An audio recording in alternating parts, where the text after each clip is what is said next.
सरकार यही तो लाए।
नमस्कार जंटी में स्वागत है आपका। मैं हूं योगेंद्र। आप देख रहे हैं खास खबर। खास खबर में हम बात करेंगे भारत के इंटरिम बजट की, अंतरिम बजट की। एक हमारे यहाँ परंपरा कहें या इसको एक प्रक्रिया का हिस्सा कहें, अंतरिम बजट जब भी चुनाव होने वाले होते हैं, क्योंकि पूरा फाइनेंशियल बजट नहीं हो सकता पूरे फाइनेंशियल ईयर का, जुलाई में आएगा, जो भी सरकार बनेगी वो पेश करेगी। हालांकि निर्मला सीतारमण ने दावा किया है कि जुलाई में जब हम बजट पेश करेंगे, यानी कि उन्होंने ठप्पा लगाया है कि सरकार में वो रिपीट हो रहे हैं। बहुत सारी चीज़ें बजट में और अंतरिम बजट में अंतर होता है। अगर पूरे हिस्से को हम खंगालें तो लगभग 60 से 70% निर्मला जी ने पिछले 10 साल का रिकॉर्ड पेश किया है। यह भी एक रिकॉर्ड कायम किया उन्होंने कि as a women finance minister record बना दिया उन्होंने कि उन्होंने लगातार 6 बजट पेश किए हैं। हालांकि मोरारजी देसाई के बराबर पहुंच चुके हैं वो, उन्होंने भी 6 बजट कंटिन्यू पेश किए थे जब सरकार में वो फाइनेंस मिनिस्टर थे। खैर, लेकिन बात अंतरिम बजट की। अंतरिम बजट को लेकर के बहुत ज़्यादा गुंजाइश नहीं होती है, लेकिन सरकार ने घोषणाएं की हैं तो चर्चा भी लाजमी है। हमारे साथ इस पूरे मुद्दे पर चर्चा करने के लिए किसान नेता रामपाल जाट साहब हैं, आर्थिक समीक्षक जयसिंह कोठारी साहब हैं, कांग्रेस से हमारे साथ राजेंद्र आर्य साहब हैं, भाजपा से आरपी विजय साहब जुड़ रहे हैं। सभी का स्वागत है। एक बात जरूर कहनी होगी कि मैं पिछले कुछ समय से मोदी साहब के पार्टी के जो नेता हैं, वो मिनिस्टर, सबसे एक बात सुनता हूं कि 4 जातियां हैं देश में, महिला, किसान, गरीब और युवा। ये 4 जो जातियां हैं उन्हीं पर फोकस करना है उनको, और उनके सपने साकार करना है। ये मोदी की गारंटी की बात कही जा रही है। रामपाल जी, आपके पास आना चाहूंगा। एक तबके से आप भी आते हैं।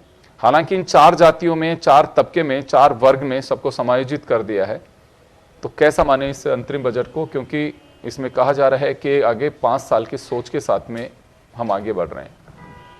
योगेंद्र जी, कोई भी बजट ऐसा नहीं होता जिसमें कोई अच्छा ही नहीं हो, और ऐसा भी नहीं होता जिसमें कमी नहीं हो।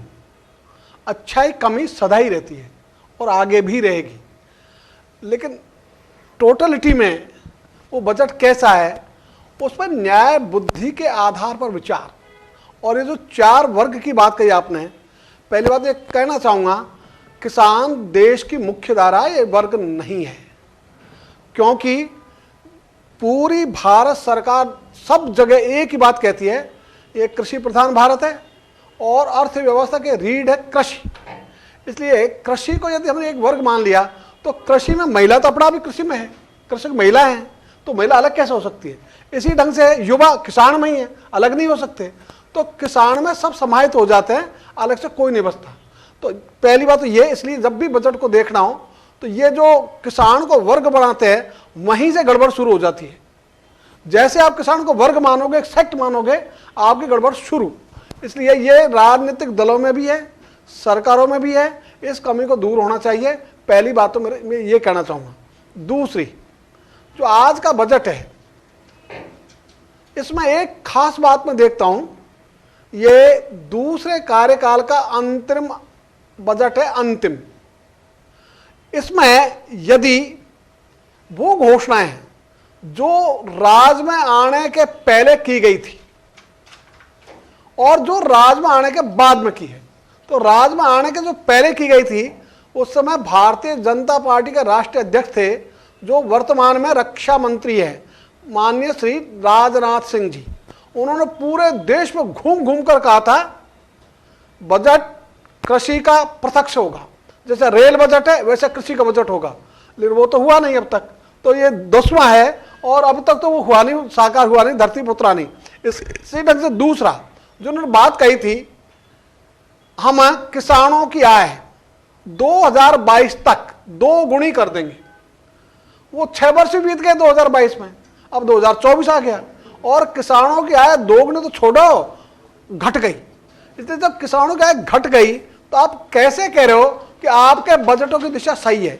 और इस देश में जहां कृषि प्रधानता है, उस देश का कृषि प्रधान देश का किसान समय पहले अपनी जीवन लीला समाप्त कर ले, ये देश के ललाट पर कलंक है। उस कलंक को धोने के लिए सरकार गंभीर नहीं दिखी। उल्टा किसी भी बजट में यह नहीं हुआ कि हम किसानों को आत्महत्या करने को विवश नहीं होने देंगे, नहीं हुआ। इसलिए मैं तो ये कहता हूं, नाम चाहे किसानों का ले, बैतरणी पार करने के लिए से गाय का नाम लेता ना, ऐसे किसानों का नाम लेते रहते हैं, लेकिन किसानों के लिए ऐसा कुछ किया हो जिससे देश की तकदीर और तस्वीर बदल जाए, वो तो नहीं हुआ। और एक बात और मैं कहना चाहूंगा योगेंद्र जी, जब तक ये मॉडल रहेगा, इकोनॉमिक डिजाइन रहेगा निवेश आधारित और धन आधारित, तब तक जो श्रमजीवी है, जो परिश्रम से कमाता है, उसका भला हो ही नहीं सकता। इसमें तो धनी धनी होगा, निर्धन निर्धन होगा। ये मॉडल ही ऐसा है। हमने जो मॉडल अडॉप्ट किया है वो मॉडल ही गलत है। तो गलत मॉडल से सही परिणाम कभी नहीं आ सकते, इसलिए किसान हमेशा निराश रहेगा। कोठारी साहब के पास में जाना चाहूंगा मैं। सर, ये हमारे एक व्यवस्था हो गई है कि अंतरिम बजट, और क्योंकि उसका भी जरिए एक चुनाव से पहले जो भी रूलिंग पार्टी होती है उसे अनाउंसमेंट करने का फाइनेंस मिनिस्टर के माध्यम से एक वो मिल जाता है, एक रूट। तो ये कह सकते हैं कि चुनाव से पहले का जो अंतरिम बजट है, विजन उसमें दिया गया है, लेकिन हम अगर फिस्कल डेफिसिट अगर इसका देखें और रेवेन्यू डेफिसिट दोनों को हम देखें तो काफ़ी कुछ इसमें वो लगता है होंगी सब चीज़ें पूरी कैसे।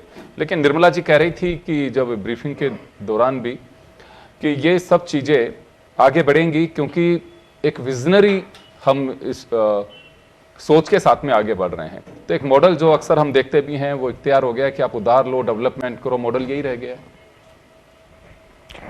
बिल्कुल आप सही कह रहे हैं। इस बजट को वैसे तो आम चर्चा में तो चुनावी बजट कहते हैं कि इसमें तो कुछ भी नहीं है, घोषणाएं नहीं है, तो ठीक है, अच्छी बात, कोई नहीं, कोई डायरेक्शन नहीं है। लेकिन जो व्यवस्था अब तक चल रही थी, जो विकसित भारत 2047 तक का एजेंडा इस सरकार का है, बल्कि मैं कह रहा हूँ ये सरकार नहीं, कोई भी सरकार दूसरी भी आएगी तो भी इसके अलावा उसको दूर जाने का कोई उसके पास में विकल्प नहीं है। इसी को आगे बढ़ाना पड़ेगा। 19-20 कुछ हो सकता है। तो ये इसको विकसित भारत का, तो विकसित अब तक तो हम अविकसित थे, ये 10-15-20 सालों में विकासशील हुए हैं और आगे विकसित होंगे। ये दौर हम में से जितने हम बैठे हैं, हमने किसी ने नहीं देखा कि विकासशील भारत में क्या होता है, विकसित भारत में क्या होता है, कैसे सोसाइटी बदलती है, कैसे बिजनेस मॉडल बदलते हैं, कैसे लोग बदलते हैं, कैसे लोगों की नीयत बदलते हैं, कैसे पॉलिटिकल सिस्टम बदलता है। ये सब हमको देखना है। और उसका जो बेस है, जैसे हम पहले मानसून डेवलपमेंट का बेस हुआ करता था, नेचर की बात है, जैसे आप रामपाल जी कह रहे हैं कि किसान की बात कर रहे हैं, ये जो मॉडल है ये किसान की बात नहीं करता। ये किसान की खेती करने की, उसको नहीं, उसकी इनकम बढ़ाने की बात करता है। बढ़ेगी नहीं बढ़ेगी वो बात अलग है। तो ये मनी इकोनॉमी को उसको कहते हैं। उसका अमेरिकन कैपिटलिज्म का जो हमने प्रोसेस है या वो जो व्यवस्था है हमने अपनाई है। और उसका एक समझने के लिए उसका एक वाक्य है जिसकी थीम पे चलता है, ये कॉमनवेल्थ को पर्सनल वेल्थ में कन्वर्ट करता है। है ना। तो आप जैसे करें, अमेरिका एक रिच कंट्री है, अमेरिका पे 34 ट्रिलियन डॉलर का उधार है, वो रिच कंट्री कहाँ हुआ? उसके जो लोग हैं वो जो रिच हैं।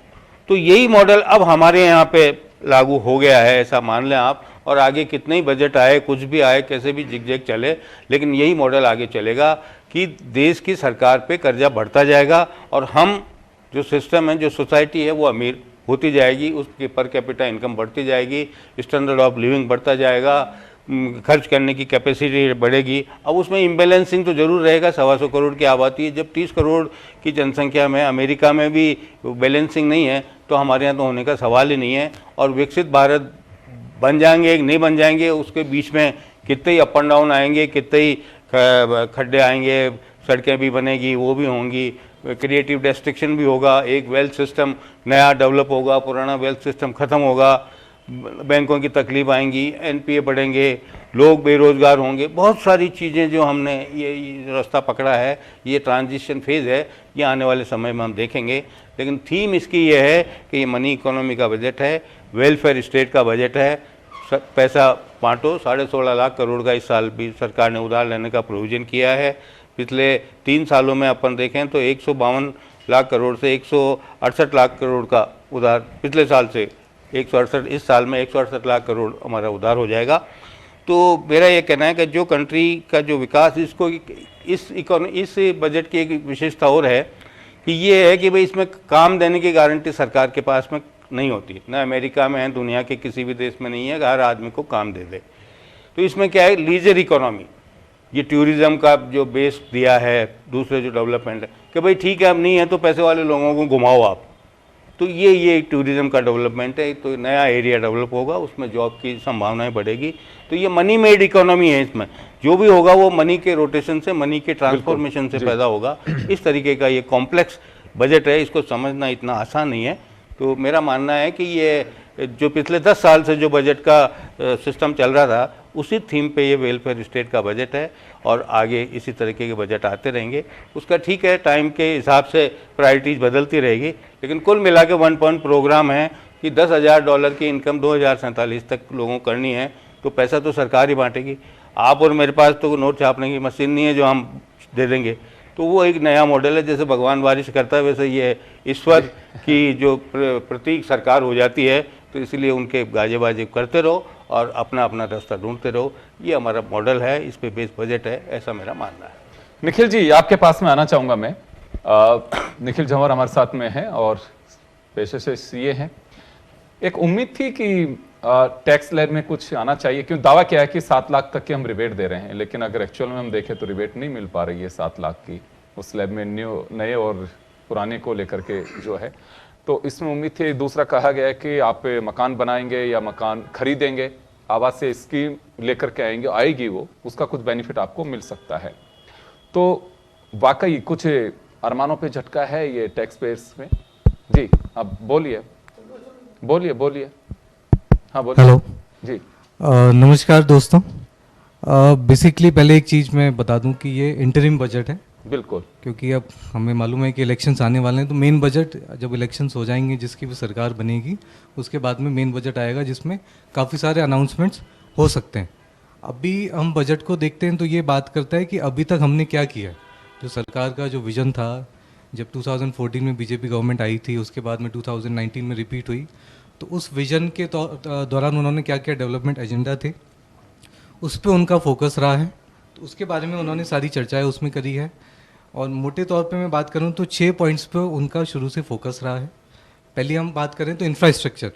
हमने देखा है शुरू से इंफ्रास्ट्रक्चर डेवलपमेंट पे हमेशा से मोदी सरकार का फोकस रहता है। जो जितने भी अपने हाईवेज़ हैं, रोड्स हैं, रेलवेज़ हैं, एयरपोर्ट्स हैं, तो फिज़िकल इंफ्रास्ट्रक्चर हमने देखा है कि काफ़ी गति से आगे बढ़ा है। दूसरा, डिजिटल इंडिया की जो बात करते हैं तो काफ़ी पेमेंट्स अब ऑनलाइन होते हैं, यूपीआई के थ्रू होते हैं। तो डिजिटल इकनॉमी एक अलग, एक सेपरेट, एक parallel economy, formalisation of economy अपन कह सकते हैं, उसके तौर पे वो चल रही है। तीसरा, वर्ल्ड लेवल पे जो ओवरऑल प्रोजेक्टिंग की हम बात करते हैं तो उसमें उन्होंने गुजरात में गिफ्ट सिटी, जो एक आईएफएससी सेंटर है, एकदम इंटरनेशनल लेवल पे उनकी काफ़ी सारी स्कीम्स भी हैं, टैक्स रिबेट्स भी दिए गए हैं उसमें, इनकम टैक्स में, जीएसटी में। तो वो एक इंटरनेशनल लेवल को इंटरनेशनल फॉरेन इन्वेस्टमेंट्स को अट्रैक्ट करने के लिए उन्होंने काफ़ी सारे उसको प्रोजेक्ट करके ये प्लेस किया। तीसरा जीएसटी पे फोकस था। हमने देखा है कि जीएसटी का जो कलेक्शन है, जुलाई 2017 की बात करें तो फर्स्ट मंथ में कलेक्शन था 90,000 करोड़। आज की तारीख में जनवरी 24 में वो कलेक्शन होके हो गया 1,72,000 करोड़। तो over a period of time वो बढ़ता चला जा रहा है। उसके बाद में इन्फ्लेशन की बात करें तो पहले 2014 में इन्फ्लेशन अराउंड 9% था, आज की तारीख में वो 5.5 समथिंग पे चल रहा है। तो उन्होंने अच्छा इन्फ्लेशन मैनेजमेंट किया है। जैसा सर बता रहे थे, पहले बात हो रही थी अबाउट डेट की। Sir loan definitely as long as वो अगर कंट्रोल के अंदर है, बहुत ज़्यादा उसमें अगर दिक्कत नहीं है रीपेमेंट्स में, इंटरेस्ट की डेफिनेटली इंटरेस्ट की कॉस्ट उसके अंदर आती है, तो एज लॉन्ग एज जो हम लोन लेते हैं, क्योंकि सरकार को लोन लेना पड़ता है, उसके हिसाब से ही प्रोजेक्ट्स होते हैं, डेवलपमेंट प्रोजेक्ट्स होते हैं, स्कीम्स आती है, सारी चीज़ें मैनेज होती हैं। तो as long as debt to GDP ratio आपका वेल मैनेज्ड है, वेल कंट्रोल्ड है, बहुत ज़्यादा वो आउट ऑफ द कंट्रोल अगर नहीं जा रहा, तो this is one of the way towards the growth and development agenda. फिर सर ने बात करी इनकम टैक्स के बारे में। इनकम टैक्स में एज सच कोई भी बेनिफिट अभी स्लैब रेट में तो नहीं दिया गया है।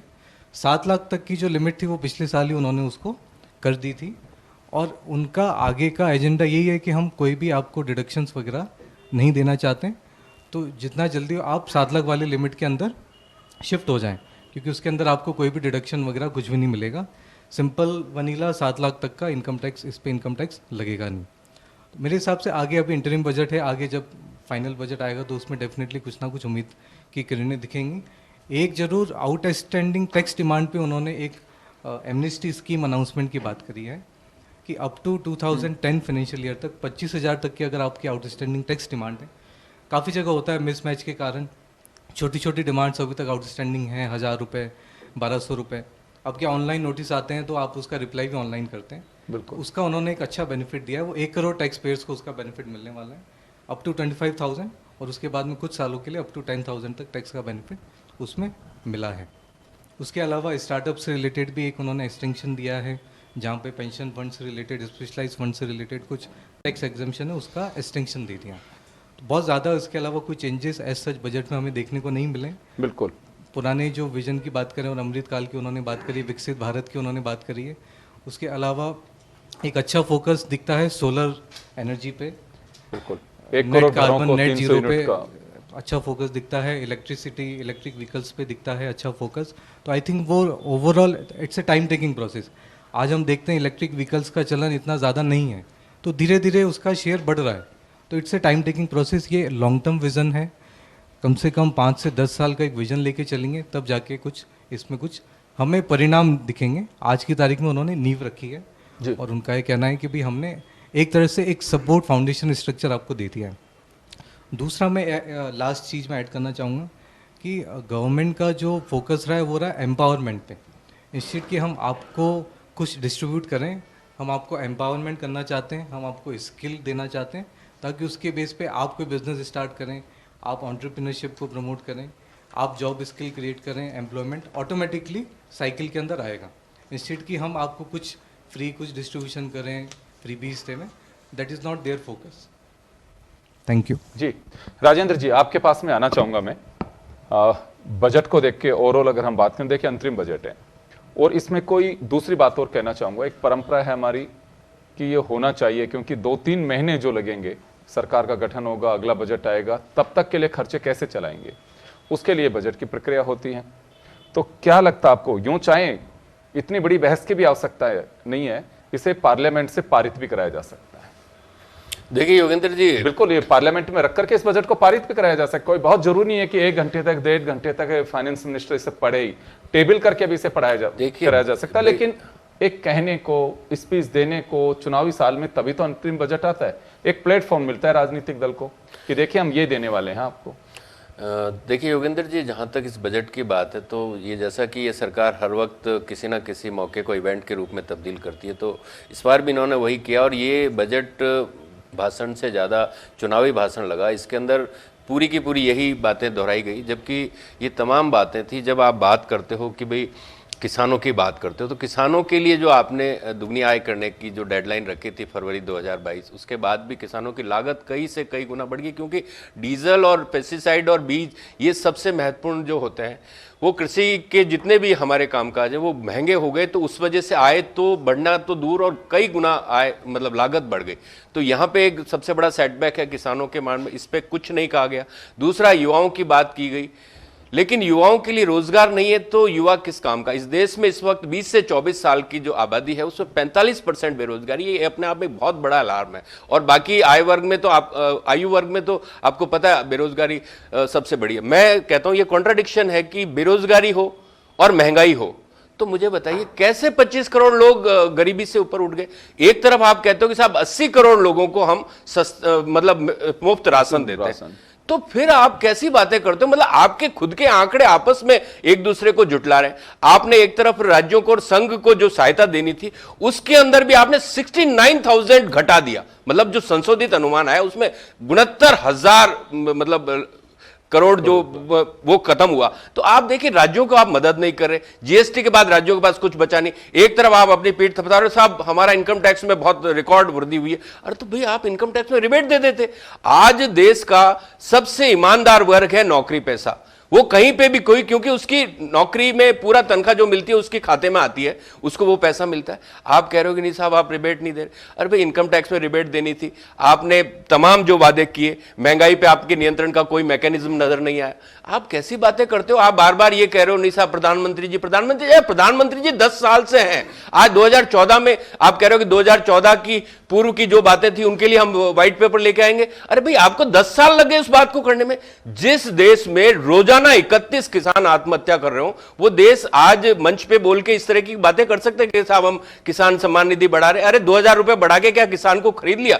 किसान को उसका वाजिब हक दे दो, किसान को उसकी लागत का उचित मूल्य दे दो। इस देश में किसी को नहीं है, युवाओं को रोजगार दे दो और महंगाई को नियंत्रित कर दो। आपको पता है पेट्रोल डीजल पे कोई बात नहीं हुई, रसोई गैस पे कोई बात नहीं हुई, सिर्फ चुनावी राज्यों में कहा कि साहब उज्ज्वला का देंगे। मैं कहता हूं पूरे देश के लिए उज्ज्वला क्यों नहीं? आप इस चीज को, आपको ये आउटले देना चाहिए था ना कि भाई हम इतना रुपया। और इस वक्त मैं बता रहा हूं उज्ज्वला तो पूरे देश के लिए ही तो है, देश के लिए है, लेकिन वो जो रियायत है ना 450 वाली, वो पूरे देश के लिए नहीं है। ये सबसे बड़ा पेच है। आज यहां पर इस चीज को समझ, आज इस देश के ऊपर रिकॉर्ड कर्जा बढ़ा है, जितना हमने 67 साल में नहीं लिया था ना, उससे 3 गुना कर्ज इस सरकार ने ले लिया। एक तरफ आप कहते हो साहब आपके डायरेक्ट टैक्सेस, इनडायरेक्ट टैक्सेस, तमाम राजस्व प्राप्तियां बढ़ रही है, जीएसटी में आपके पास रिकॉर्ड कलेक्शन, और फिर कर्जा क्यों बढ़ रहा है? बताइए तो सही ना। वो पैसा जनता के पास तो नहीं जा रहा। आप महंगाई के माध्यम से उस पैसे को जनता, आज दाल का आप दाम देखेंगे तो 150 रुपए के आसपास पहुंच चुकी है। अब क्या करोगे आप? पेट्रोल 11 राज्यों में 100 रुपए से ज्यादा का महंगा है पेट्रोल, जबकि इंटरनेशनल मार्केट में क्रूड फ्लक्चुएट होता है। पहले कहते थे नहीं साहब अंतरराष्ट्रीय बाजार से गवर्न होता है, लेकिन आपने वो पॉलिसी भी चेंज कर दी। आप अपने हाथ में लेके बैठे हो, जैसे ही चुनाव आएंगे या तो आप रोक दोगे उसको, या उसमें आप 10-5 रुपए सस्ते कर दोगे। तो ये जो मैकेनिज्म चल रहा है, ये जो आंकड़ों का मकड़जाल है, देश को धोखे में रखे, अंधेरे में रखे, जिस तरह के ये बजट भाषण पढ़े जाते हैं ना, इससे देश का भला नहीं होना, देश रसातल में जाएगा और जो ये आर्थिक अराजकता है ना वो फैलेगी। सर ने सही कहा था कि हम पूंजीवाद की तरफ बढ़ रहे हैं, सरकार गरीब हो रही है और चंद पूंजीपति अमीर हो रहे हैं। इसलिए ये देश वास्तव में जो आर्थिक विषमता है ना, आने वाले समय की सबसे बड़ी चुनौती। इन्होंने ये नहीं कहा कि चंद पूंजीपति, इंडिविजुअल कैपिटल। मैं कह रहा हूं ना, आप अगर उन आंकड़ों का अध्ययन करोगे ना, तो आपको पता चलेगा कि वो, और फिर आप बताऊं इस पिछले 10 साल के अंदर, सुनो एक पॉइंट, इस 10 साल के अंदर इस देश से रिकॉर्ड बिलियनियर ने मतलब भागे यहां से, देश से छोड़कर। तो आप बताइए अगर देश की अर्थव्यवस्था अच्छी होती वो लोग क्यों भागते? और वो पैसा लेके ही भागे, वो व्यापार लेके ही भागे और रोजगार लेके ही भागे। ये सबसे बड़ा विषय है। आरपी विजय साहब के पास में जाना चाहूंगा। विजय साहब, आपने सबको सुना, खासकर आपके मित्र कांग्रेस के प्रवक्ता राजेंद्र आर्य साहब को भरोसा नहीं है कि देश रसातल में जा रहा है, कर्ज बढ़ता जा रहा है, कलेक्शन का दावा सरकार कर रही है और आंकड़े हैं वो सामने, लेकिन फिर भी इतना कर्ज क्यों बढ़ रहा है? देखो योगेंद्र जी, मैं आपको बताऊं कि ये जो बजट है ये लॉन्ग विजन वाला बजट है, ये शॉर्ट विजन वाला बजट नहीं है। इनके समझ में नहीं आएगी ये चीज़ें कि जो मोदी जी काम कर रहे हैं वो 2047 को साथ में रख करके कर रहे हैं कि 2047 तक हमारा हिंदुस्तान कहाँ जाएगा, भारत कहाँ पहुँचेगा। आज ये जो बजट आया है, आपने कहा, आपने सुना होगा, उन्होंने एक ज्ञान की बात करी थी ज्ञान में आता है जी गरीब के लिए, तो गरीब के लिए इसमें बहुत कुछ दिया गया है। इस बजट को जो बनाया गया है उन 4 चीज़ों पे बनाया गया है। गरीब हो गया, युवा हो गया, अन्नदाता हो गया और नारी शक्ति हो गई। ये 4 ज्ञान के अंदर ये चारों चीज़ें आती है। और कैसे कैसे किया मैं आपको बताता हूँ। निर्मला सीतारमण जी ने इसको रिफ्लेक्ट किया अपने बजट के अंदर। जो 2 करोड़ महिलाओं को लखपति दीदी बनाना था, उनको बढ़ा करके 50% जब 3 लाख करोड़ कर दिया, 3 करोड़ सॉरी 3 करोड़ कर दिया गया है। सेम थिंग जो युवाओं के लिए, जैसे युवाओं के लिए सोचा गया है कि एक कॉर्पस फंड बनाया गया है डीप डिफेंस के लिए, कि आप ऐसी टेक्नोलॉजी इजाद करो, रिसर्च करो, डेवलपमेंट लाओ, ताकि हमारी जो डिफेंस की टेक्नोलॉजी है वो बढ़े। उसके लिए 1 लाख करोड़ का कॉर्पस फंड बनाया है और उन युवाओं के हाथों में दिया जाएगा 50 साल के लिए इंटरेस्ट फ्री लोन।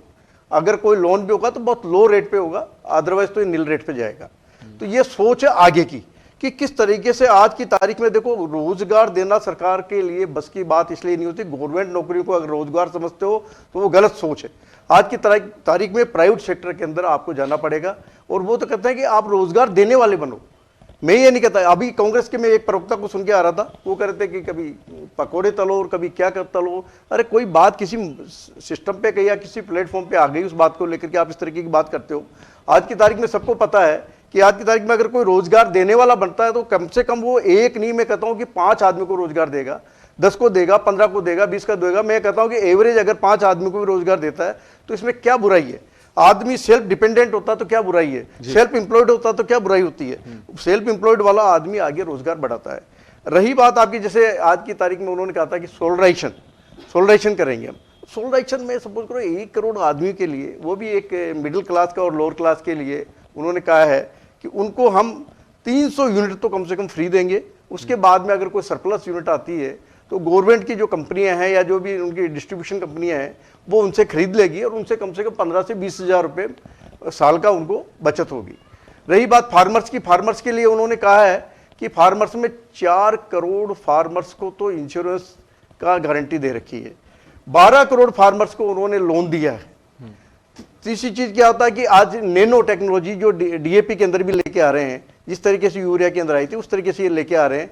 तो ये किसान के भले के लिए, किसान के बात ये कह रहे हैं कि आज की तारीख में 2 तरह से हमारे कांग्रेस या विपक्ष जो बात करता है वो एक ही बात करता है कि इधर तो आप पैसा, एक्चुअली इन्फ्लेशन कैसे बढ़ती है। अगर सपोज करो मैं अगर किसी चीज को रेट बढ़ाऊंगा, अगर किसान के फार्म मैं कैसे बढ़ा सकता हूँ, क्योंकि आज मेरी अगर फार्मर्स की अगर मेरे को फसल की रेट बढ़ानी है, एमएसपी बढ़ानी है, तो डेफिनेटली वो कॉस्टली होगा, इन्फ्लेशन बढ़ेगा।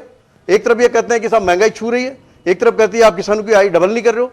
तो ये इनकी क्या दोहरी नीति है। ये दोहरी मतलब क्या कहते हैं ना, दुभाषी होते हैं, जिस तरीके की बात करते हैं वो बिल्कुल नहीं लगती। आज की तारीख में मैं ये कहता हूं कि किसानों के लिए बहुत कुछ किया जा रहा है, but it will take time. हर चीज होती है, जैसे बात करते हैं 2022 के लिए हमने कहा था कि इनकी इनकम डबल कर देंगे। अब इस बीच में एक्चुअली 2 साल तो हमारे खराब हो गए कोरोना के अंदर। कितना पैसा हमको जबरदस्ती उनको देना पड़ा। ये कहते हैं कि भाई साहब आप पैसा लेकर के, आप कर्ज लेकर के, मैं कहता हूँ कैपेक्स, कैपिटल एक्सपेंडिचर जो बढ़ रहा है, कैपिटल एक्सपेंडिचर के लिए अगर हम लोन ले रहे हैं तो उसमें कहाँ बुराई है। दूसरी चीज हमने क्या किया है कि फॉरेन एक्सचेंज का जो हमारा लोन था उसको हमने कम किया है। इनके टाइम पे जो लोन था उसको हमने कम किया है, आने वाले टाइम में और कम करते जा रहे हैं। अगर इन हाउस हमने लोन लिया है तो हमारा तो कुछ भी नहीं है। आज की तारीख में वी हैव नॉट गॉट 81% हमारा जीडीपी का जो है वो भी नहीं पहुंचे हम तो। दुनिया का तो 200% से ऊपर ज़्यादा है। तो इसलिए ये कोई तुलना नहीं है। और अगर देश को प्रगति करनी है साहब, ये कोई है ना कर्जा लेकर के घी नहीं पी रहे, हम कोई हमारे ऊपर खर्चा नहीं कर रहे। अगर आपको डेवलपमेंट आपका विजन है, डेवलपमेंट ही आपकी ग्रोथ और डेवलपमेंट आपका विजन है, तो ये सब काम करने पड़ेंगे। और मैं ये कहता हूँ कि अगर आपने कैपिटल एक्सपेंडिचर बढ़ाया है तो कैपिटल एक्सपेंडिचर से आपकी रेवेन्यू तो इंक्रीज हो रही है। आज की तारीख में इंफ्रास्ट्रक्चर इतना बड़ा, टोल टैक्स बन रहा है, सब कुछ बन रहा है, तो टोल टैक्स इनकम भी आ रही है। ऐसा तो है नहीं कि वो खर्चा ही खर्चा हो रहा है। और फिर अभी इन्होंने कहा है कि अगर हमको पैसा भी लेना पड़ेगा, इस बार हम पैसा नहीं लेंगे और कम करेंगे और प्राइवेट सेक्टर में वो अपने पैसा लेंगे और उनसे हम काम चलाएंगे। तो ये विजन लॉन्ग विजन है, ऐसा नहीं है कि ये कोई शॉर्ट विजन है। और ये जो बात करते हैं ये शॉर्ट विजन की बात कर रहे हैं। मैं कहता हूँ शॉर्ट विजन को छोड़ो, अपन को सबको भारतीयता पे जाना चाहिए, नेशनलिज्म आना चाहिए। हमको ये करना चाहिए कि हमारे पर कर्जा वो कम होना चाहिए। मैं कहता हूं कि नो डाउट कर्जा बढ़ाना अच्छा नहीं है, पर आप कैपिटल इनकम बढ़ाओ, बट साथ के साथ आपका जो लोन है उसको भी घटाओ। और हम उसी के लिए लगे हुए हैं किस तरीके से हमको ये काम करना है, इसलिए हम कैपिटल एक्सपेंडिचर में लगा रहे हैं। हम कोई रेवेन्यू एक्सपेंडिचर को नहीं बढ़ा रहे। आज की तारीख में आपने देखा कि राजस्थान में भी जो नई गवर्नमेंट आई है वो भी अब किस तरीके से खर्चे को कम किया जाए, किस तरीके से सुधार किया जाए, किस तरीके से हमारी लीकेज हो रही है। आज की तारीख में अभी बता रहे थे निखिल जी कि जो हमारा GST वगैरह रेवेन्यू जो बढ़ा है वो क्यों बढ़ा है, 1,72,000 करोड़ किसे कहते हैं। जब चालू हुआ था जब 88 लाख करोड़ या कितने का हुआ था, तो 90,088, तो अब आप देख लो ग्रोथ कितनी हुई है। जितना पहले का बजट नहीं होता उतना तो अपने का रेवेन्यू हो रहा है। तो ये एक्चुअली जब जैसा मुझे एक चीज समझाइए, आप जीएसटी का जिक्र कर रहे हैं, जीएसटी का आप ये बताइए इसमें क्या तो सरकार का रोल है, इसमें बताइए। आपकी अगर बाइंग कैपेसिटी है तो आप आज मैचिस की पैकेट भी कोई लेता है तो जीएसटी लग रहा है, पानी की भी अगर लेके नहीं जा रहा है तो जीएसटी लग रहा है, पहले दही दूध इनको जीएसटी से बाहर क्या होता है उस पर भी जीएसटी लग रहा है। आज योगेंद्र जी मैं आपको सुनिए दूसरी बात, अब लगातार यह बात कही जाती है कि ये देखिए सड़कों पे गाड़ियां दौड़ रही हैं, मकान बन रहे हैं। आप जीएसटी के कलेक्शन से आप अंदाजा लगा सकते हैं कि देश किस तरह से तरक्की कर रहा है, कितना। मैं एक बात मुझे बताइए कि एक तरफ तो देश तरक्की कर रहा है, बहुत जबरदस्त उड़ान भर रहा है, कहां जाके रुकेगा पता नहीं, लेकिन दूसरी तरफ आप 80 करोड़ लोगों को उससे बाहर भी नहीं निकाल पा रहे। उनका 5 किलो अनाज से भला भी नहीं हो पा रहा है। हो सकता है किसी एक परिवार चल सकता है 5 किलो अनाज से, 5 किलो सुनिए पर पर्सन 25 करोड़ लोगों को बाहर भी निकाल दिया। तो कितने लोग गरीब थे हमारे, 1 अरब 5 करोड़ लोग तो गरीब थे। पॉपुलेशन कितनी है भारत की? आज जो भी है 140। मैं चलिए ब्रेक के बाद मैं लौटूंगा आपके पास में, एक छोटे से ब्रेक के लिए रुकेंगे, ब्रेक के बाद वापस लौटते हैं।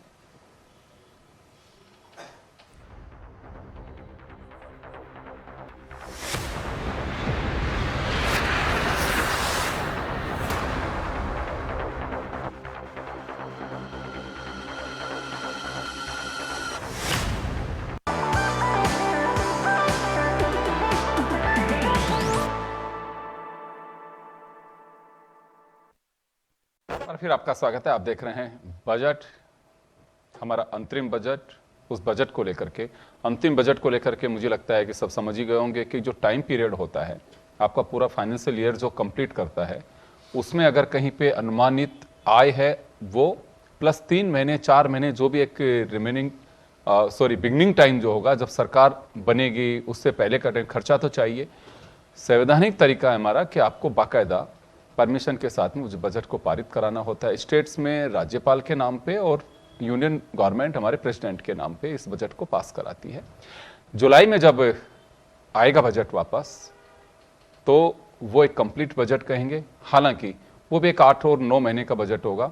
हमारे यहाँ पे जब से इलेक्शन का फॉर्म इस तरह का हुआ है तब से बजट का प्रोसेस इसी तरह से होता है कि कंप्लीट बजट किसी भी सरकार के 4 बजट आते हैं बस, उसके अलावा नहीं आते हैं जो कंप्लीट फाइनेंशियल ईयर को पूरा कर पाते हों। तो चले हम चर्चा शुरू करते हैं और आगे बढ़ते हैं। विजय साहब के पास में था मैं ब्रेक से पहले, लेकिन उससे पहले राजेंद्र आर्य साहब का कुछ सवाल था। देखिए, जहाँ तक ये कह रहे हैं कि रोजगार की बात है तो कह रहे हैं कि भाई निजी क्षेत्र में रोजगार है, तो मैं आपको बताना चाहता हूँ कि सबसे ज़्यादा इस देश को रोजगार असंगठित क्षेत्र से और MSME सेक्टर से आते हैं। लेकिन पिछले 10 सालों में और खासकर पिछले 5 सालों में MSME की जो हालत है ना वो हमारे सामने पूरे देश के अंदर है। सरकार उसको सुधारने के लिए कोई बात नहीं करी, जबकि किसानों के लिए भी जैसे इन्होंने बात की कि भाई किसानों की आय दुगनी कैसे करें, उससे तो महंगाई बढ़ जाएगी। अरे भाई महंगाई तो बढ़ी गई ना। आज गेहूं का और आटे का भाव क्या है, जो आज से 2014 में जो भाव थे उससे कई गुना ज्यादा है, लेकिन फिर भी आप कह रहे हो कि नहीं साहब हम किसानों की आय नहीं बढ़ाएंगे, महंगाई बढ़ा देंगे। दूसरा, आपकी जो मतलब प्रति व्यक्ति आय है ना, हमारी आय श्रीलंका से भी कम है। आज श्रीलंका किस आर्थिक दौर से गुजरा है, लेकिन फिर भी उसकी जो आय है ना पर कैपिटा इनकम हमसे ज्यादा है। हम कई सूचकांकों में हमारे पड़ोसी जो देश हैं उनसे भी पिछड़ रहे हैं। आपको पता होगा इन चीज के अंदर, चाहे आपका कई परसेप्शन इंडेक्स जो बने हैं, अभी आपको करप्शन वाला भी जो आया था जिसके अंदर उसके अंदर भी हम 93 नंबर पर हैं। तो आज करप्शन कहते हैं ना खाऊंगा ना खाने दूंगा, लेकिन फिर भी आपका करप्शन परसेप्शन इंडेक्स बड़ा है। CPI जो है आपका वो बड़ा है। आप कंटिन्यूसली पिछले 10 सालों में उसको नियंत्रित नहीं कर पाए, जबकि आप बार बार यही कहते हैं कि मैं ना खाऊंगा ना खाने दूंगा। तो करप्शन क्यों बढ़ रहा है?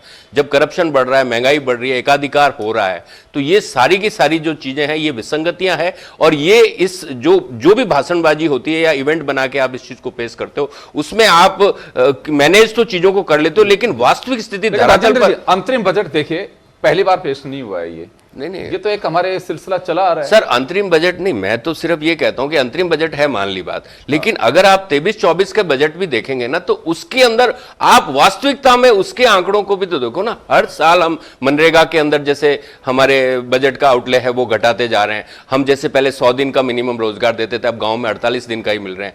हमारे गांव के अंदर रोजगार के अवसर घट गए, लोग जिस तरीके से वापस शहरों की तरफ पलायन कर रहे हैं, शहरों की स्थिति आपको पता है। तो ये सारी चीजें हैं ना जो पूरी तरीके से हमारे नियंत्रण से बाहर है, क्योंकि जब महंगाई जिस तरीके से बढ़ रही है, रोजगार के अवसर नहीं है, तो निश्चित रूप से आने वाले समय के लिए युवाओं के सामने, महिलाओं के सामने, गृहिणियों के सामने ये बड़ा विकट है। और हमारी जो घरेलू बचत है ना, वो भी 50% से ज्यादा घट चुकी है। तो आप घरेलू बचत घट रही है, आप डिपेंड हो रहे हो, आप कह रहे हो गाड़ियां दौड़ रही है, अरे सब कर्जे में गाड़ियां दौड़ रही है। कोई आदमी लाख रुपए कमाता, 70,000 का अगर उसको EMI पे करना पड़ता है, तो वो कौन सी अच्छी बात है? विजय साहब जवाब दे रहे हैं। जी विजय साहब, मैं राजेंद्र जी से पूछना चाहता हूँ कि आपने 2004 से 2014 तक शासन किया था, आपकी सरकार ने, कांग्रेस की सरकार ने। उस समय क्या जीडीपी छोड़ के गए थे आप हमारे पास? क्या इन्फ्लेशन छोड़ के गए थे? आज इतनी बड़ी बड़ी बातें आप करते हो। आप ये तो देखो, गिरबान में झांक के देखो। आप लोगों ने हमारे को 10% की हमारे को इन्फ्लेशन दे के गए थे। हमारी जीडीपी आप 4% पे छोड़ के गए थे। हमने इसको ग्रोथ करी। ये तो कोरोना आ गया, उस कोरोना की वजह से हमको मार खानी पड़ी। ये सब पूरे वर्ल्ड को खानी पड़ी है, इंडिया को नहीं खानी पड़ी है। तो इसलिए आप जो बातें करते हो, बात सोच समझ के किया करो। आप लोगों ने 10 साल शासन किया है। इस 10 साल में आपने 10 साल और पीछे इसको ले गए हिंदुस्तान को। अगर यही सरकार, अगर वाजपेयी जी की सरकार होती उस समय और वो कंटिन्यू कर पाती, आज जो ये जो आपने रोड का इंफ्रास्ट्रक्चर देख रहे हो, PMGSY जो स्कीम चलाई थी, आज गांव गांव को उन्होंने सड़कों से जोड़ा है, आज भी वो चल रही है। अब ये काम किया है भारतीय जनता पार्टी की सरकारों ने। आप लोगों ने क्या किया? GST आपने कभी लागू किया है क्या? आज GST में नो डाउट टीथिंग प्रॉब्लम आई हमारे को, बट आज एक बात बताओ, बट डेवलप्ड कंट्रीज को 8-8, 9-9 साल लगे हैं। हमारा तो अभी जुम्मे कितने साल हुआ? 6 साल हुआ है। 6 साल के अंदर हमने वो टीथिंग प्रॉब्लम दूर कर दी। हमारा जो रेवेन्यू था 90 लाख करोड़ का, उसको बढ़ा करके 1,72,000 करोड़ कर दिया। तो ये तो क्षमता है। देखो ऐसा काम करेंगे। देखो पॉलिसी पैरालिसिस रखा आपने 10 साल तक, काम नहीं किया, उसका भुगतान हमको करना पड़ रहा है, इस सरकार को करना पड़ रहा है, हमारे देश की जनता को करना पड़ रहा है। MSME पे तो बोलो, आपने असंगठित क्षेत्र पे बोलो। एक बात बताओ, अब असंगठित क्या रह गया? आज की तारीख में चाय वाला, आप चाय पीते हो ना, वो भी पेटीएम से पैसा लेता है। आज की तारीख में सब्जी वाले की जाते हो, वो भी पेटीएम से लेता है। क्या रह गया आज की तारीख में? संगठित और असंगठित। आप लोगों ने असंगठित की एक परिभाषा बढ़ा रखी थी। आज की तारीख में क्या इकोनॉमिक्स क्या हुई? वो आज की तारीख में हर डाटा, अगर आपके पास पेन, आपके पास अगर मोबाइल नंबर है और आपके पास पेन है, आधार है, एक डाटा सरकार के पास जा रहा है। आपकी जो रिटर्न भर के आती है, सेल्फ आती है आगे अंदर, आपको जो पता नहीं है हमने क्या किया, वो सरकार के पास है। 360 डिग्री यूज में ले रहे हैं वो। तो ऐसा नहीं है। तो इसलिए लीकेज, आज जो GST बढ़ा ना, वो लीकेज खत्म किया है इन्होंने। आज की तारीख में जो फर्जी बिल जारी हो रहे थे, उनको कंट्रोल किया है। आज की तारीख में जहां जहां भी लीकेज था, उन सबको खत्म किया है। तो ये भारतीय जनता पार्टी जो काम कर रही है, वो काम कर रही है ट्रांसपेरेंसी के साथ और इंडिपेंडेंट, मतलब ऐसे ऐसे आदमी को लगा रखा है जो बिल्कुल निश्चित होकर के काम करते हैं और सारी रिपोर्टें अच्छी बनाते हैं। ऐसा नहीं है कि आपको फर्जी रिपोर्ट बना के। आप लोगों ने क्या किया? आप राजस्थान की बात बताता हूँ। आप लोग राजस्थान में थे ना, आप लोगों ने 4 साल तक तो कुछ किया नहीं। लास्ट के 4.5 महीने में आपने जाकर के काम किया, और वो भी फ्रीबीज बांटी। आप लोगों ने फ्रीबीज बांटने का काम किया। क्या किया आपने? अगर आप काम करते तो, अगर आपने अच्छा काम किया तो आपने कहा था हमारा रिपोर्ट कार्ड लेके आते आप, गारंटी कार्ड। गारंटी किसकी दे रहे थे आप तो सत्ता में थे। रिपोर्ट तो वो देता है जो सत्ता में होता है, जो गारंटी वो देता है जो विपक्ष में होता है। हम गारंटी देते तो समझ में आती है आपके, बट आप लोगों को तो कुछ समझ में नहीं है। आप लोगों ने तो ये समझ लिया था, ऐसा अफवाह खड़ा कर दिया कि हम तो आ रहे हैं, बहुत तरीके से आ रहे हैं, ये कर दिया, वो कर दिया, ये कर दिया। आज वो जो गहलोत जी जादूगर थे, वो कहाँ गए? कहाँ गायब हो गए? आप लोगों को ज्यादा पता है उनका। कहाँ गायब हो गए? मैं ये कह रहा हूँ कि आज की तारीख में देखो क्या होता है कि जनता सब देखती है। ऐसा नहीं है, जनता मूर्ख नहीं है। अगर आज की तारीख में मैं कहता हूं, ये आज मैं जब भी डिस्कशन पे जाता हूं, योगेंद्र जी बात होती है कब की? 2014 की 2 करोड़ के रोजगार, ये है 15 लाख। अरे उसके बाद में 2019 में आगे भाई, हम 2019 में जीत के आए हैं। कोई नॉमिनेटेड थोड़ी हम जीत के आए हैं, जनता का विश्वास जीत के आए हैं। लेकिन तो आज की तारीख बेरोजगारी और महंगाई मुद्दा बनने नहीं दे रहे आप। मैं आपको तो मुद्दा चाहिए। देखिए, रोजगार मिले नहीं मिले, महंगाई कम हुई नहीं मिले, लेकिन उनका साफ कहना है कि जनता तो भरोसा कर रही है। जनता भरोसा कब करती है? 2 करोड़ लोगों को रोजगार मिला नहीं मिला है, वो इस बात को उससे कोई मतलब नहीं है, लेकिन देखिए जनता बेरोजगार भरोसा कर आदमी रही है, उनका साफ दावा है। बेरोजगार आदमी या नहीं, गरीब अगर आदमी जनता वोट उनसे कब देता है, नाराज है आप तो उनको सोचिए वोट ना। क्यों देगी, ये है, बताओ। योगेंद्र बात जी, है, वो चाहे हाँ, रोजगार वही- दे नहीं वही- रही। मैं- चलिए मैं आ रहा हूं आपके मैं- पास। एक- कोठारी एक- साहब, एक- एक एक- बार मैं एक- कोठारी एक- साहब एक से पॉइंट- बात एक पॉइंट करना। पे बोलूंगा। जी बेरोजगार जनता, गरीब जनता और पूरी तरीके से छली गई जनता वोट कब देती है? इतना कुछ होने के बाद भी कब देती है? इसका जवाब दे दीजिए। वो तो जनता ही दे सकती है, नहीं इनके नहीं, पास तो आ रहा है। जनता नहीं ना, हमें पता है ना, वो धर्म के अंदर उसको भावना। ससुराल में आप गए, ससुराल में आप गए, तिलक लगा के 500 रुपए आपको दिए।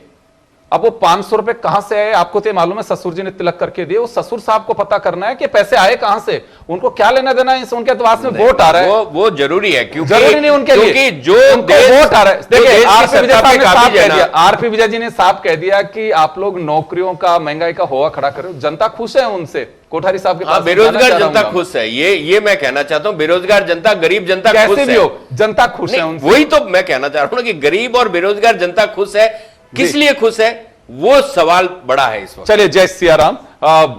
कोठारी साहब आपके पास आना चाहूंगा। विजय साहब ने कहा जनता खुश है हमसे, बजट जैसा भी आ रहा है वो जनता उसको सर के लगा रही है। देखो, एक तो जो टैक्स रेवेन्यू जीएसटी बढ़ने की जो बात कर रहे हैं, उसका कारण जो मैं समझ पाया हूं वो है कि पिछले 5-7 साल में हमारा जो इकोनॉमी का स्ट्रक्चर है वो बहुत तेज़ी से सर्विस ओरिएंटेड हुआ है। हमारी जीडीपी में 55-56% शेयर सर्विस सेक्टर का है, मैन्युफैक्चरिंग का और एग्रीकल्चर का डाउन हुआ।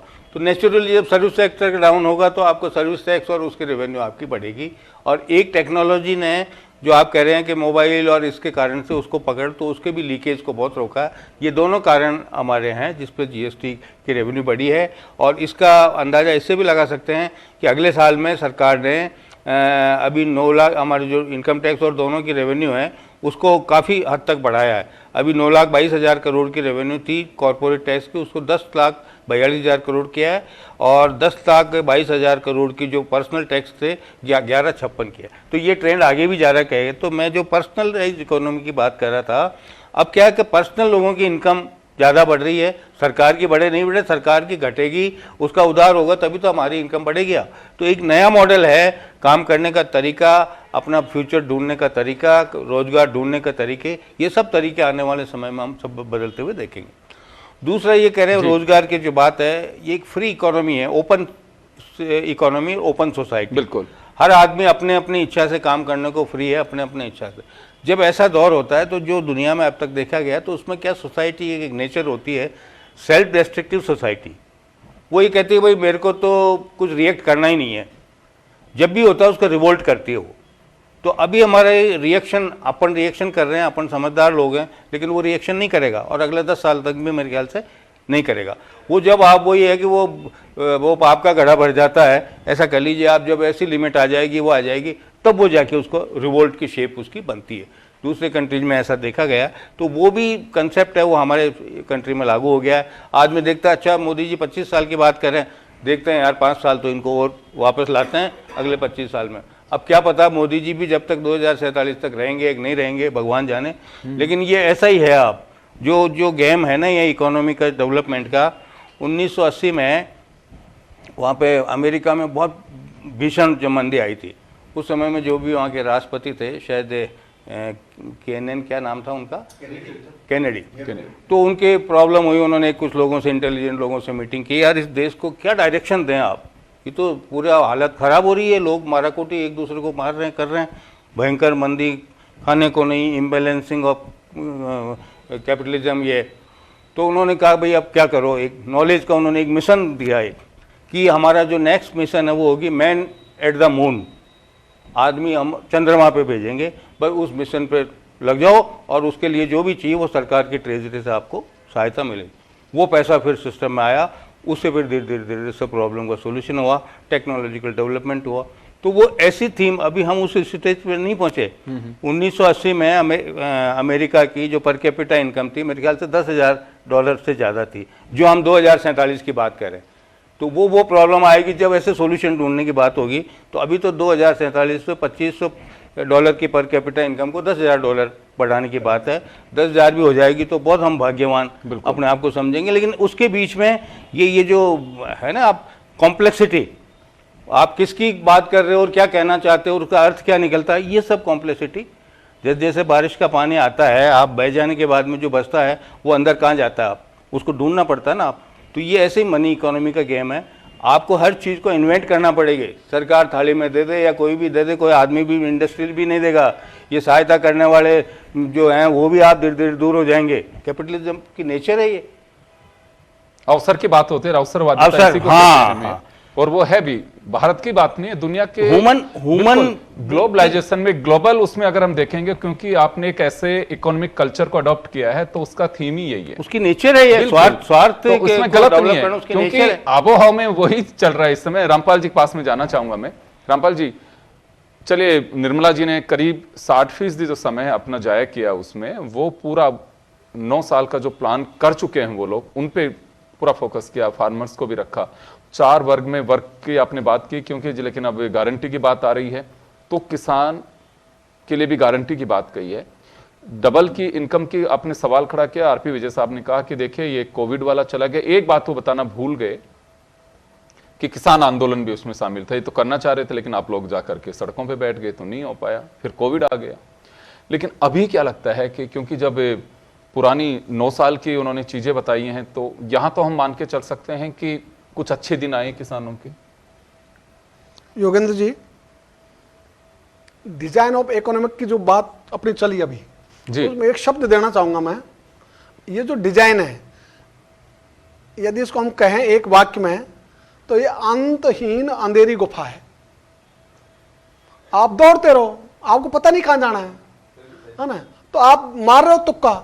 इसलिए ये जो है ना, तुक्के की राजनीति है, यदि साधारण भाषा में कहें। दूसरी बात, जहां तक किसानों की इनकम की बात है, यदि वो हम बात करें तो एक तरफ जो दाल खाने वाला है उसको 1 किलो के पैसे चुकाने पड़ रहे 150 रुपए, और जो उस दलहन का उत्पादन करता है उसको पैसे मिल रहे 50, मतलब 1 किलो के 50 रुपए। ये जो हमारा अंतर है ना, तो जो उत्पादक है वो भी घाटे में है, जो उपभोक्ता है वो भी घाटे में। और तीसरा एक समीकरण और बताता हूं आपको, इस देश में जो उत्पादक है उनमें 65% जो है ना वो उपभोक्ता ही है। तो उत्पादक और उपभोक्ता 65% समान रूप से है, उनमें कोई अंतर नहीं है। इसलिए वो जहां अपना दाल के दलहन बेचता है वहां तो जाता है घाटा में। जब वही दलहन पैदा करने के लिए यूरिया, डीएपी, कीटनाशक ये लेके आता है तो फिर उसके बाद मार पड़ती है। तो वो दोनों तरफ से मारा जा रहा है। तो एक लेख आया एक बार, बहुत अच्छा लगा मुझे, जो ना जब कहते ना महंगाई को हम कम करेंगे, इसमें सबसे ज्यादा मरता है उत्पादक। तो उत्पादक को मारने काम कर रहे हैं हम तो यदि उत्पादक ही मर जाएगा तो जो हमारी बेस होना ये चाहिए। बजट बनाते हैं तो किसानों से भी बात होती है, नहीं होती है ना, इसलिए हम कहते भी हैं। मैंने आपको 2015 में अरुण जेटली साहब जब वित्त मंत्री थे, उन्होंने बुलाया मुझे, हम 2-3 किसानों में से थे पूरे हिंदुस्तान से। मैंने कहा जी हम तो ये चाहते हैं आप सबसे पहले हमारी सब्सिडी खत्म करो। एकदम चौंक गए वो, क्या कह रहे हो रामपाल जी? मैं ये कह रहा हूं किसानों की ओर से, हमें अनुदान आपसे चाहिए ही नहीं। क्यों आप हमने तो आपसे अनुदान मांगा नहीं, हमें अनुदान मत दो, अनुदान से हम कमजोर होते हैं। इसलिए आप तो यूं करो, हमारी फसलों का दाम हमें मिले, वो अपॉर्चुनिटी आप अवेलेबल कराओ, वो उपलब्ध कराओ ना। वो तो आप कराओगे नहीं, हमारी जेब काटोगे 100 रुपए की, है ना, और हमारी जेब में डालोगे 20 रुपए, तो 80 रुपए तो हम मर गए ना। तो आप 20 का तो प्रचार करोगे कि 20 रुपए आपको दे दिए, 20 रुपए आपको दे दिए। ये नहीं करे कि हमारे आपने 100 रुपए की जेब काट ली। इसलिए ऐरण की चोरी करे सुई को दान, ये जो है अभी इकोनॉमी का ढंग है, ये चाहे इनकी सरकार हो चाहे इनकी सरकार हो, इसमें सरकारों का अंतर नहीं है। दोनों बेचारे एक ही लाइन पर है, आपस में उत्तर दे सकते हैं। लेकिन ये जो इकोनॉमिक डिजाइन है ये तो स्वतंत्रता के बाद से शुरू हो गया। इसलिए एक बात तो है, देखिए पहले दावे की बात की जा रही थी, अब गारंटी की बात है। हाँ, वो शब्दों का अंतर है, ये सब बात, ये जो शब्दों का अंतर है। तो चलिए, मैं समय थोड़ा कम है, एक बार मैं निखिल जी के पास में जाना चाहूंगा। विजय साहब फिर आपके पास में आता हूं। निखिल जी, ओवरऑल अगर हम इसमें देख सकते हैं कि कहीं कुछ राहत की गुंजाइश हो सकती थी कि सरकार अगर थोड़ा सा भी इसको डाइवर्ट कर दी टैक्स लैब में या कहीं और राहत, तो उससे और बेनिफिट होता। जी हाँ, बोलिए आप, बोलिए। जरूर बेनिफिट होता, क्योंकि इनकम टैक्स स्लैब की अपन बात करते हैं तो क्योंकि इतने सालों से जो स्लैब का जो रेंज है वो उसी रेंज में ही चल रहा है। पहले 2.5 लाख था, 3 लाख हुआ, फिर 5 लाख किया सब्जेक्ट टू सम कंडीशंस, फिर 7 लाख किया, उसके अंदर उन्होंने सारे डिडक्शंस भी हटा दिए। तो मोर और लेस उसमें फिर उन्होंने रेट ऑफ टैक्स में भी कम किया। पर आज की तारीख में जो 10 साल में इन्फ्लेशन बढ़ा है तो सबकी सैलरीज भी इंक्रीज़ हुई है, सबके CTC भी बढ़े हैं। बिल्कुल। तो उसके हिसाब से जो बेनिफिट है वो दिया नहीं गया है, वो बेनिफिट देना चाहिए। 10 लाख तक का एटलीस्ट होना चाहिए। 10 लाख अभी। तक का होना चाहिए। HRA में हम बेनिफिट की बात करते हैं तो उतना बेनिफिट मिलता नहीं है। जो हम ATC में इन्वेस्टमेंट्स और डिडक्शंस की बात कर रहे हैं वो 1.5 लाख इतने सालों से सेम है, उसमें कोई भी चेंज हुआ नहीं। तो डेफिनेटली वहाँ पे रिलीफ की गुंजाइश भी है। दूसरा, इंटरेस्ट ऑन लोन, आप देख रहे हैं कि इंटरेस्ट कॉस्ट हाई हो गई, प्रॉपर्टी की रेट्स हाई हो गई। 5 सालों में प्रॉपर्टी की रेट्स में एकदम से चेंज हो गया आफ्टर कोविड। तो आप हालांकि आपका इंटरेस्ट कॉस्ट भी उस हिसाब से बढ़ गया, पर आपका जो बेनिफिट है वो 2 लाख तक सीमित है। तो मेरा जो इंटरेस्ट अगर मेरे को आज 4 लाख पे करना है पूरे साल का, पर मेरे को बेनिफिट से 2 लाख का ही मिलता है, तो 2 लाख का एक तरह से मेरे को नुकसान हो गया। बिल्कुल। तो बिल्कुल तो वहाँ पे क्योंकि relief की सबसे बड़ी गुंजाइश बात ये किसके लिए हो, जो अभी कहा कि सर्विस क्लास एक जो सेक्टर है उसके लिए है, उनको मालूम है कि पैसा आ रहा है व्हाइट में, उसमें कहीं कोई गुंजाइश भी नहीं है, और सर्विस तो वहां मिलना चाहिए था। एवरीथिंग इज अकाउंटेड फॉर, जो भी आता है सब कुछ सरकार को दिखता है। बिल्कुल। आजकल आपके पास एनुअल इन्फॉर्मेशन स्टेटमेंट आती है, क्योंकि वो तो विजय साहब और कह चुके, जो दर्शक सुन रहे हैं उनको भी, कि गलतफहमी मत रखना, आप आधार से जुड़े हो और पैन कार्ड से भी जुड़े हो। अगर कहीं है कि साहब ये तो चलिए मेरे तो वैसे पैसे आ गए 30,000 का चेक कहीं से, तो आप आप सेविंग्स कहीं अकाउंट कहीं जा रहे हैं आपको दिखाना ही पड़ेगा। बिल्कुल बिल्कुल।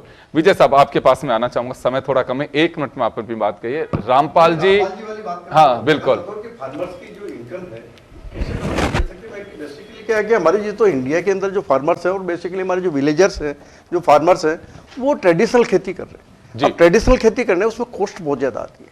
अगर हम इसको एक्चुअली वैज्ञानिक तरीके से खेती करें, और ये अगर सजेस्ट करें, मैं पहले भी इनसे मिला था जब मैंने ये बात सजेस्ट की थी इनको, कि सब आप सेल्फ हेल्प ग्रुप बना करके इनकी किस तरीके से मदद की जा सकती है, ये सरकार के सामने आप प्रस्ताव लेके जाएं।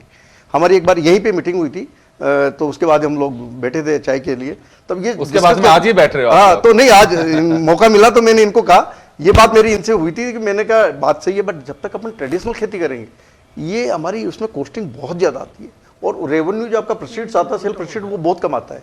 तो इस वजह से ये है, तो आज की तारीख में जो भी अगर वैज्ञानिक खेती कर रहे हैं, या जो कमर्शियल फसल ले रहे हैं, या 2 फसल ले रहे हैं, या 3 फसल ले रहे हैं, ये ली जा सकती है, ऐसा नहीं है। कई इसकी जरूरत के अनुसार किसान, मैं आपकी बात बिल्कुल, देखो जब तक अगर अपन चेंजेस नहीं लाएंगे, जब तक अगर अपन, मैं एक बात बताऊं कि मेरी इनकम को मैं बढ़ाने का कोई ग्रोथ का चांसेस नहीं करूंगा, तो एक बात बताओ, मेरे खर्चे तो बढ़ रहे हैं, तो इन्फ्लेशन तो बढ़ेगी, उसमें क्या मैं क्या कर सकता हूं?